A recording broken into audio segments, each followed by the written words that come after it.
ही पहा किती सुंदर आहे डिझाईन. ही पहा, ही खोलून दाखवते. हा बघा, आणि हा ब्लाऊज आहे सुंदरसा याचा. असा मस्तपैकी ब्लाऊज दिलाय बघा तुमच्या, आणि इतर कितीतरी साड्यांवर हा ब्लाऊज होईल. मस्त ब्लाऊज पीस आहे. आणि आता साडी खोलून दाखवते. साडीचा पल्लू सेम ब्लाऊज पीस सारखा आहे म्हणून तसं दिलंय त्याला.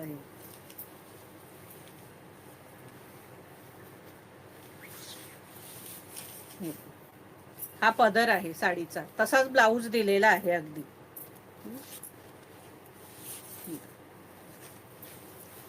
फारच सुंदर साडी आहे सखींनो. ही डिझाईन बघा आधी तुम्ही. ही बघा, त्याच्यावर ही डिझाईन असणार आहे. हा ब्लाऊज आहे. प्राइस